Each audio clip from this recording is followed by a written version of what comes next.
Hello guys, welcome back to my channel. இந்த வீடியோவில் நம்ம என்ன பார்க்க போகிறோமோ போன வீடியோ கண்டினியூ தான். இந்த வீடியோ பார்த்தீங்கன்னா அறுவை எடுத்துட்டு பார்த்தீங்கன்னா எங்கள் அண்ணன் சாக்கு எடுத்து சொன்னாங்க கைஸ். அப்படியே போய் இந்த ரூமை திறந்து அப்படியே சாக்கு எடுத்துலாம் சொல்லிட்டு உள்ளே போனேன். இங்கே பார்த்தீங்கன்னா கோமத்தோடு பை எடுத்துட்டேன் கைஸ். பை எடுத்துட்டு அப்படியே பார்த்தீங்கன்னா நடந்து போகலாம் சொல்லிட்டு இருந்தேன். இங்கே இந்த ரூம் அடிச்சிட்டேன் கைஸ். அப்படியே பார்த்தீங்கன்னா நடந்து போகும்போது எங்கள் அண்ணன் பார்த்தீங்கன்னா மரத்துல எல்லாம் சொல்லிட்டு ஏறிட்டு இருந்தான். அந்த காலுகளாக இருக்கக்கூடாது கைஸ். கஷ்டப்பட்டு அப்படியே எங்கே ஏறிட்டான்.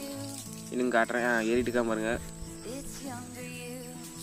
ஏறா அந்த பக்கம்லாம் பார்த்தீங்கன்னா ஆளுக்காங்க ஒன்றும் தெரியறதில்லை. அப்படியே பார்த்தீங்கன்னா ஏறிட்டான். ஆளுக்கு வந்தாங்கன்னா போய் ஓட வேண்டியதான் கைஸ். இந்த காய் என்னன்னு தெரியாத சொல்லுங்க கைஸ். அடுத்த வீடியோவில் சந்திப்போம் கைஸ். அடுத்த வீடியோவில் எழுதி போடுறதுக்கு நினைக்கிறேன். Okay guys, bye. Subscribe, like and share, subscribe guys. By.